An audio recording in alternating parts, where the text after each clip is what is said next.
Well, good morning, everybody. It's 6:20 a.m. on Thursday, December the 19th. We just saw the school bus go by.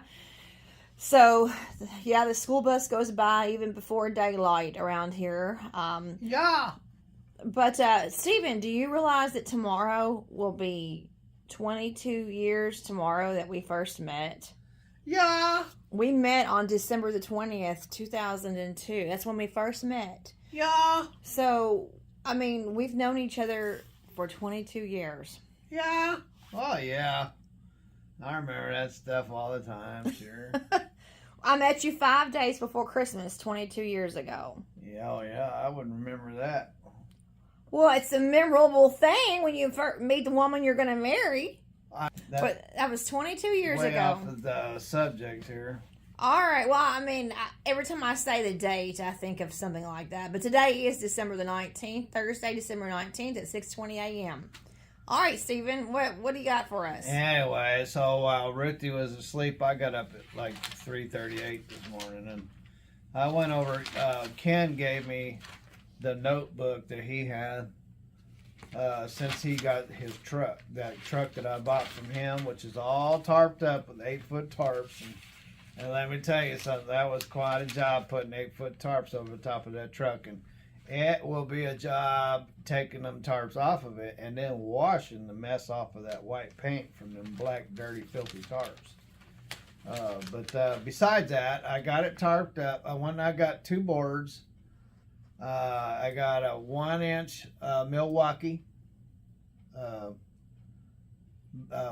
impact wrench battery, and then I got a 3/4-inch wrench Milwaukee. So that was 15 and 2 batteries. That was $1,500 and 2 wrenches that I needed because I've been using a wrench multiplier to do all the big bolts. Well, you know, it's 62. All them wrench multipliers, it gets kind of rough. So, you know, so I need a little help as to doing some of this work. But I went and I got that. I got 2 3/4-inch plywood and laid those down, moved the truck forward, laid those down, and then back over them, and then tarped the whole thing up. The only thing that isn't tarped up is the hood. But I got another tarp. If I want to tarp it, I can tarp the hood.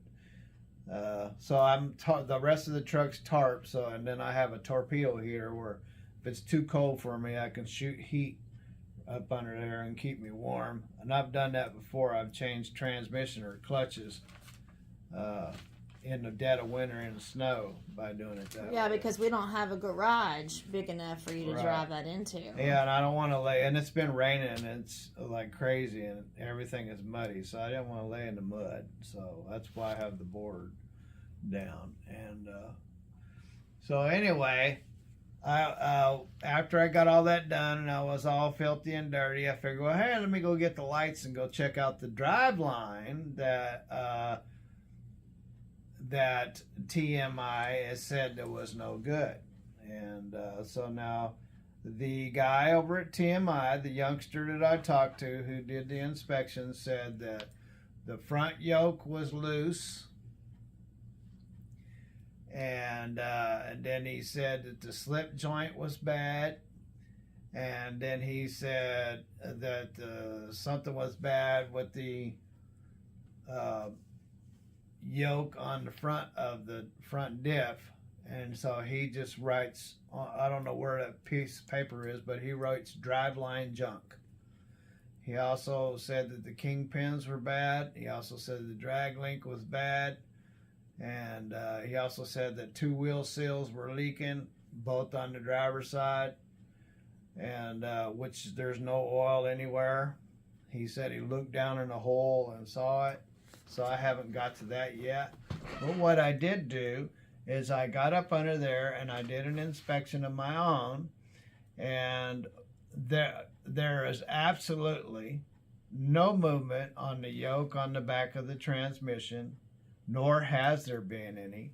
And the dimensions on that yoke where the speedometer housing is around it, if there was any movement, it would totally eat it up because there's less than a millimeter of room around that housing and that yoke. So if that yoke had been moving, it would have tore up the speedometer housing. And the nut that tightens it down and the washer behind the nut have enough filth on there that you can see that they have never moved. There was no play. And then I lifted up on it, and the universal that's inside there was dry and had movement in it. And so that universal needs to be replaced, but the yoke on the back of the transmission is fine. And so I moved down to the next one and to the carrier bearing and lifted up on it, and it has about 1/4 of an inch, maybe to a half inch. I doubt if it's a half inch, maybe 1/4 of an inch of play. But that's good. That's a good carrier bearing, really. I mean, it's got a lot of wear in it left. I've had them way worse than that. So, and then from there, I lifted up on the slip joint, and there's a lot of movement there, and the universal there also is shot. So the slip joint and the universal is the slip joint on the drive line and the universal right there are shot. The carrier bearing has a little play. So, and then I moved back from there, and that is where the yoke is on the front diff. And you can take that yoke and turn it probably a half an inch from side to side. If it isn't a half an inch, it could be 3/4 of an inch. Anyway, to me, I thought it was excessive. So, but that rear end's been replaced, and that universal there is brand new, and there's no movement on that yoke. And then I went behind there, and the yoke, the universal that comes out of the back of the front diff into the back diff is completely tight, no movement, no rattles, no nothing. Everything's dry. On the back of the seal coming out of the back of the front of the diff has some seepage from many years. It's just a little seepage. It's not wet down on the bottom, so it just has a little seepage. Other than that, things look good. I still haven't spotted any leaks coming out of any of the wheel seals yet, which he said that they were leaking. And I do know that the one shock on the front of the front axle is shot because I saw it leaking. It blew out right when I pulled up over there for the inspection. I haven't got to the kingpins yet.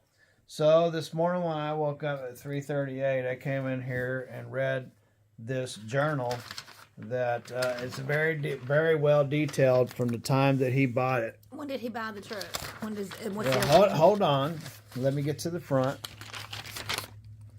So here we are. So when he purchased this truck,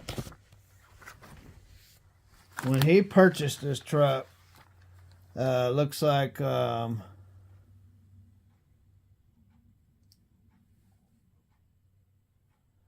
don't know why he has these dates over here, but April of 16.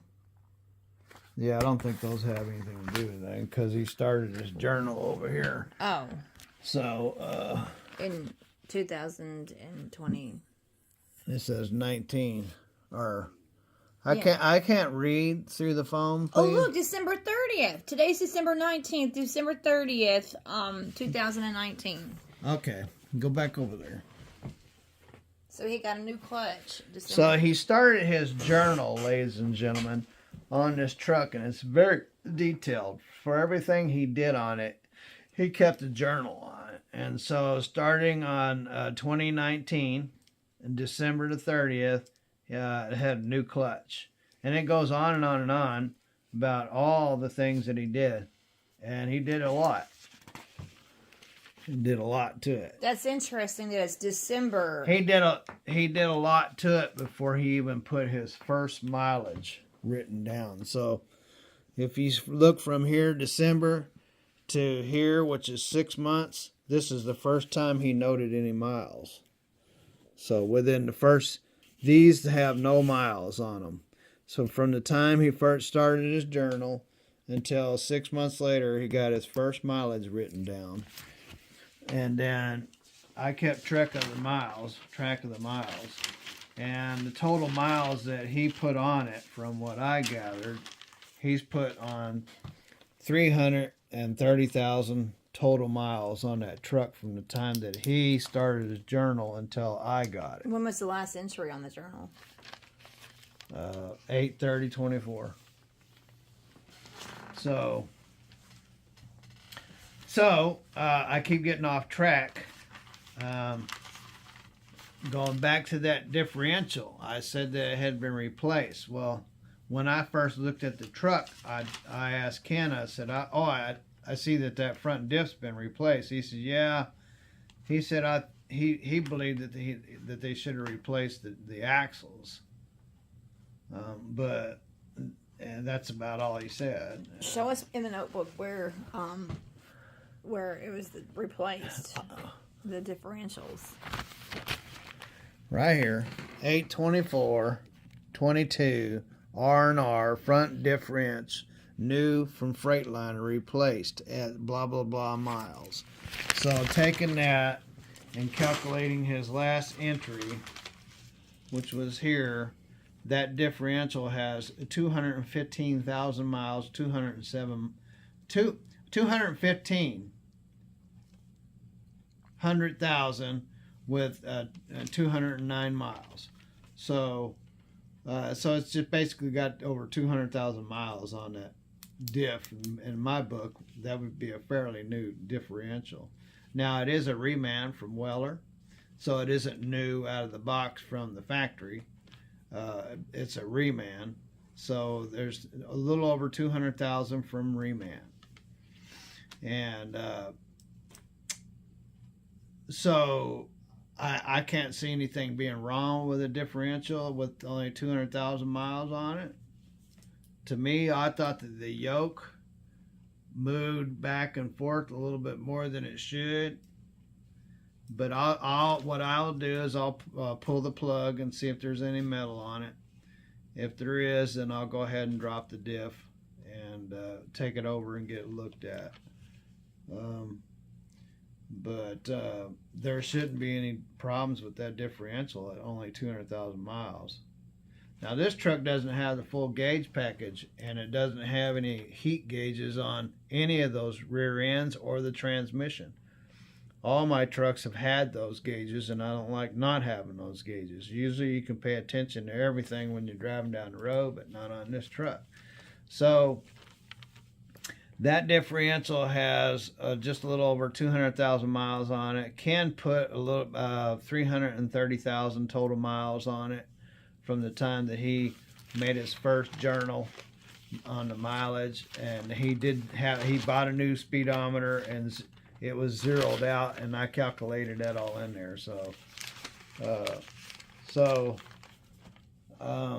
And so from what I understand, with his new odometer and odometer writings that he wrote, I believe the truck has 1 million, just under 1.5 million. And so the motor has no oil leaks and is real tight and has good compression, has good oil on it. So like most Caterpillars, they get rebuilt around 1 million miles. I believe it got its rebuild, even though there's no paperwork on it anywhere. Is that even a legal thing to put a new odometer? I mean, I don't understand. If it didn't work, it stopped. Oh, the odometer stopped. Okay. Yeah, and he had to replace the it stopped working. That's why he replaced it. And then he had to And the one that I got from Bob did the same thing. It quit working. I have a speedometer in the box back there in the garage because his quit working. Odometer.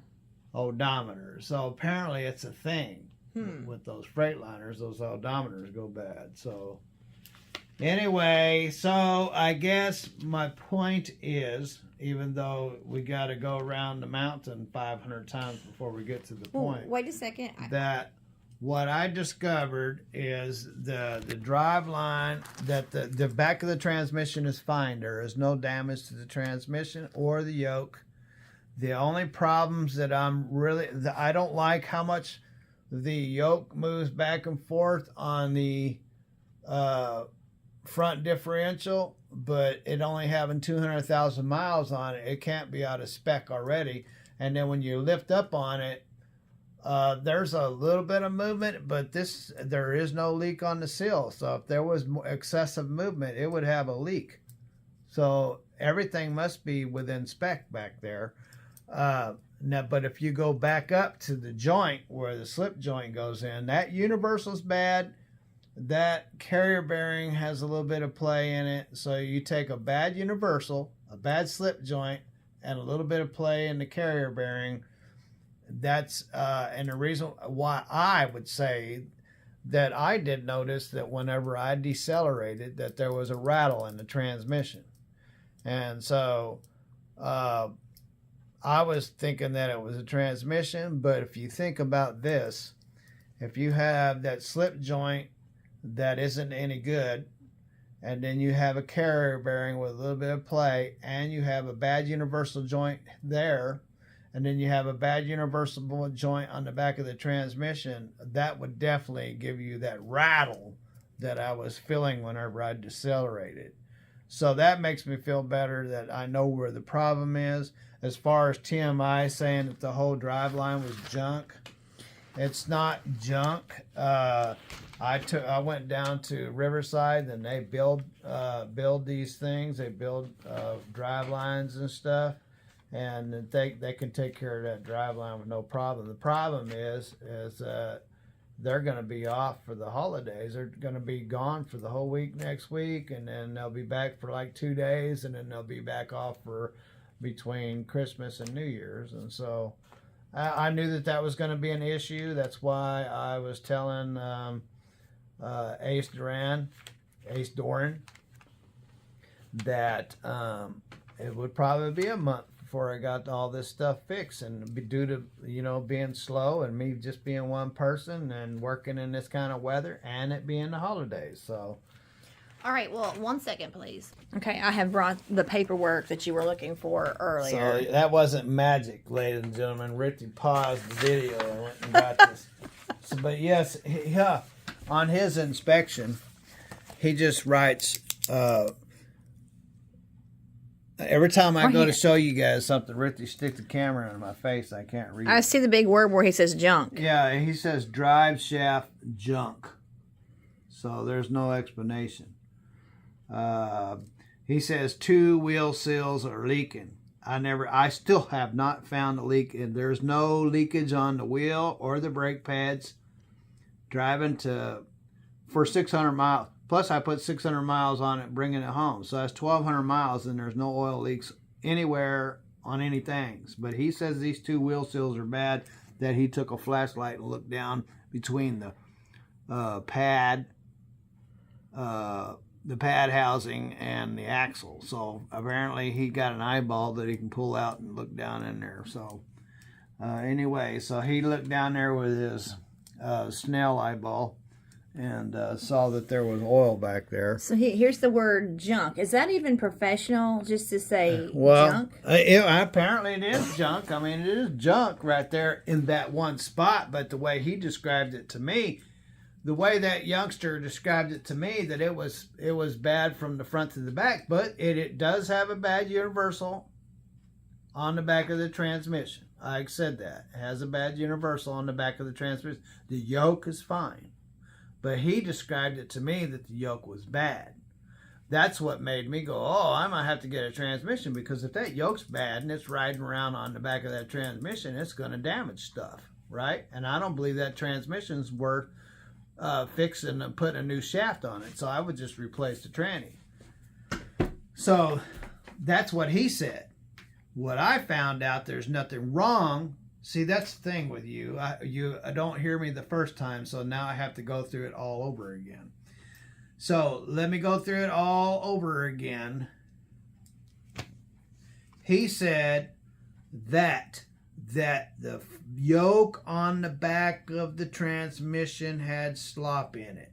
Well, the yoke on the back of the transmission does not have any slop in it. It's perfectly fine. If it had any slop in it, it would have damaged the speedometer housing.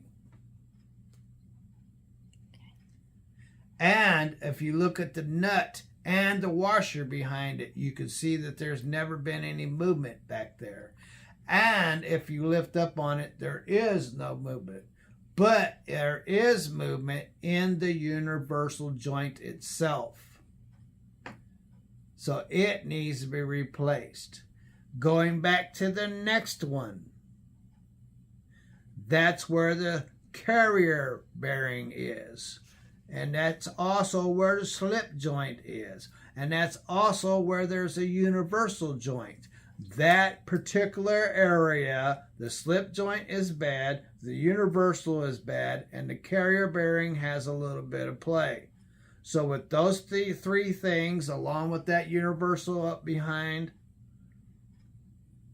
the transmission, whenever I'm going down a hill and I feel a rattle and hear a rattle, that's probably where it's coming from. And that is what he's referring to as junk. As far as the next area on the drive line would be where it connects to the rear end, the differential. That has a brand spanking new universal, which is dry. It needs grease in it, but it's dry. It's fine. There's nothing wrong with it. The yoke is fine. I pulled it back and forth and thought that it had more movement than it should, but looking at Ken's records, which are very detailed, that diff is a reman and it has just over 200,000 miles on it, and so there shouldn't be any issues there. So, but it definitely needs grease, and so. I mean, it had a little bit of movement going up and down, but it want a little bit of grease to take care of that. I mean, it's normal. It's brand spanking new. So the rest of them are not new, which I don't understand why, well, maybe they were in good shape 2 years ago when they put the rear end in it, but they're not in good shape now. So anyway, so I found the damage that is on the drive line, like I said. So front universal, mid universal, slip joint, carrier bearing. The rest of it's fine. So but these people that I can get to work on the drive line are going to be gone tomorrow and won't be back for a week, and then they'll be back for 2 days, anyway, and they'll be back off for the Christmas, and anyway. Well, earlier you were telling me that 90% of the work of a mechanic is... I didn't say 90%. I said the biggest part of mechanics is diagnosing the problem, finding the problem. Once you find the problem, you can go after it. So that is the biggest and the hardest thing to do is to pinpoint where the problem is coming from. So once you find out where it's coming from and what's causing the problem, unless it grenades, if it grenades. You mean like blows up on you? Yeah, unless something happens and it's very noticeable, it can be very easy. But lots of times, diagnosing the problem is the biggest part of the job. But anyway, so I am so sorry, ladies and gentlemen, that I have to repeat myself 3, 4, 5 times to you guys.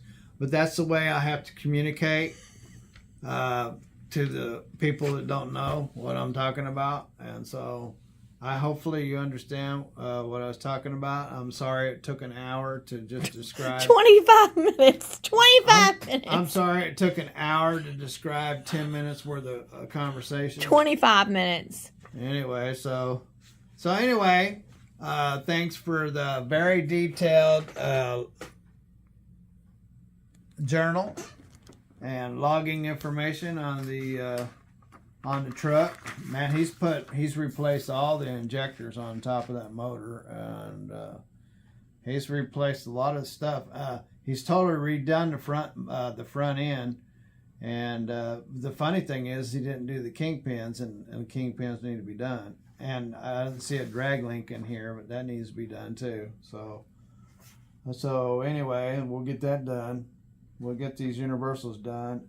And with my brand new Milwaukee big old 1-inch drive with 2,000 foot-pounds of torque, I'll take those wheels off and check them seals back there.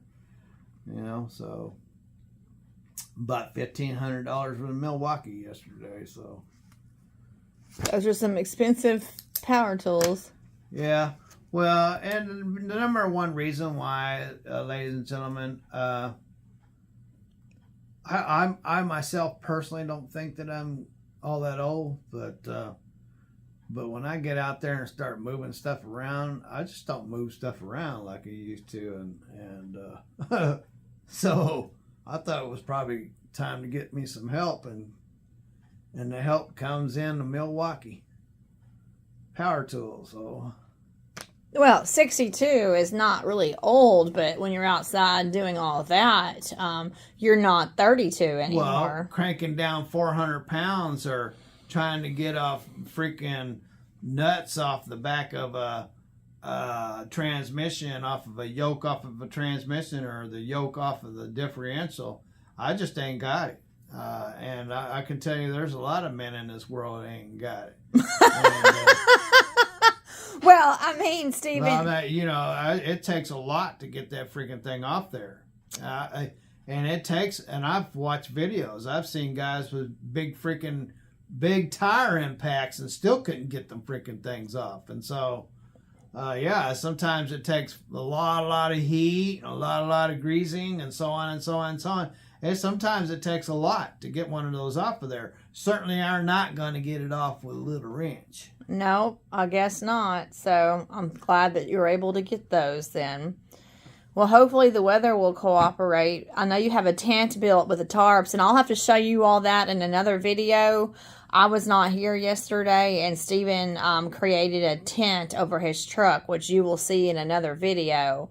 But pretty creative.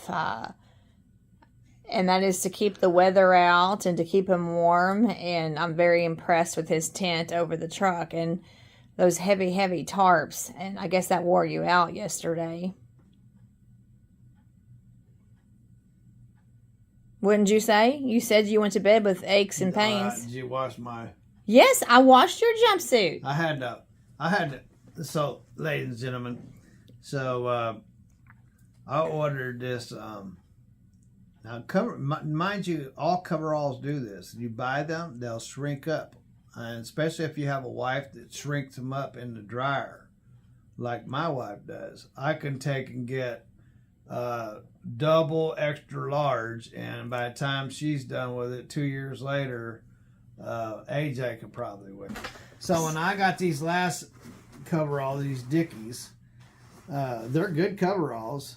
But Ruthie has dried them so much that I get a wedgie every time I bend over. So I've ordered a new set, and these were the large, and the next ones that are coming are extra large. And so they're going to be huge. But after Ruthie dries them up for about a year, I'll probably get a wedgie with those too, because she dries them up until you can't get them anymore. Well, it's not always practical to air dry.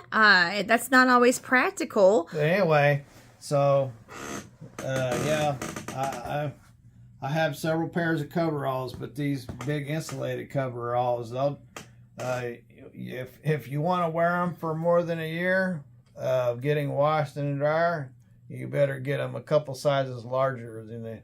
You know, when you first get them, they're hanging off your hand about this far. Because after a year of washing and putting them in the dryer, they'll be back up here. No, that's not true. Well, that's the way that is. I could barely even get in them. I'm sitting there right here trying to get the zipper up. And then when you go to bend over, you do a lot of bending over when you're working on stuff. It's like better have clean butt because you're gonna get plenty of wedgies. Oh my, that's pretty graphic. Well, at least I did.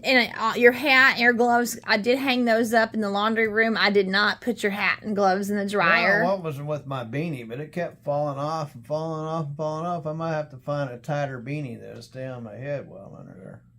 So, these are washed and ready for you to put on today. So, yeah, but again, yeah. The problem is nobody's gonna be around for the next week and a half because of the holiday. So I guess I could, I know Freightliner will be open on parts, so I'll be able to get my parts. So. I take the forklift and lift the back up and take all the tires and wheels off. And then I can go up front and try to work on the kingpins or whatever, get something done, I guess. Well, so we certainly thank Mr. Ken for the very detailed notebook. I am fascinated that his first entry is December the 30th. And this is December 19th from 5 years ago. So, I don't know. Things like that fascinate me. Dates and numbers.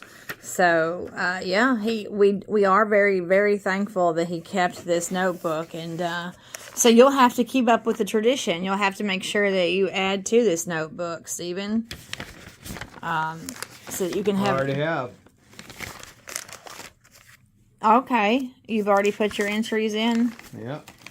Let me see here. This is your entry? Yep. Okay. But did you... My entries are not going to be anything like this. I guess not. You'll definitely be able to tell the difference in who's writing it, who ain't. His is all little miniature, tiny little letters. And neat lines. You got to have spectacles on to read them. And mine are all neatly written on there, and mine are all splattered all over the page. Well, you didn't date this. You need to put I don't ever date anything. But that's important. Don't be yelling at me. That's important. Don't be yelling at me. Okay, all right. But the dates are important, so you need to make sure you put a date next to that. And that was on December the... I haven't done anything to it. Why would I put any date on it? Well, the TMI inspection was December the 3rd, so... Well, you can put that in there if you feel like it. Okay, I will.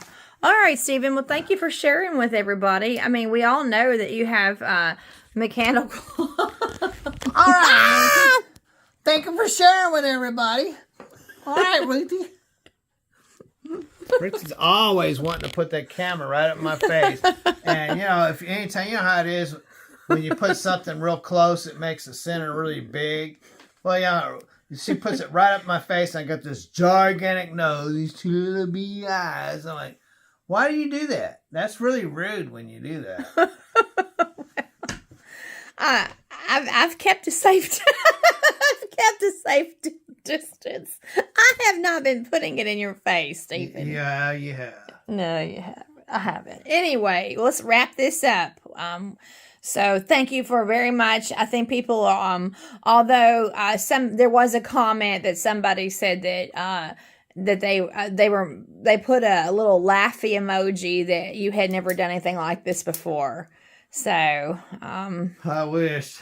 I mean, I'm not like a guy that works in the shop all day long at the truck stop and has, 4 or 5 trucks a day coming in, or more than that, or whatever. I'm not that guy. But this is my 5th truck that I personally own. And I don't let nobody work on my stuff. And so I've been on the road as an owner-operator for the past 20 years. And so, yep, this is my first rodeo. Yeah, that's right. All right, sweetheart. Let's get you some breakfast and get you ready for your day to embark outside. So, all right, here we go. I'm Big Belly. And I'm Bumballs. She is bumble. Well, your belly has gained some. I've gained 20 pounds. Well, and I've gained a bumble. Anyway, this person can rattle on for 5 days. You know, it had 10 minutes worth of information. Here it is an hour later. Later, ladies and gentlemen. Say it. I'm Big Belly. I'm Big Belly. And I'm Bumbles. And together we're Big Belly Bumbles. Mm.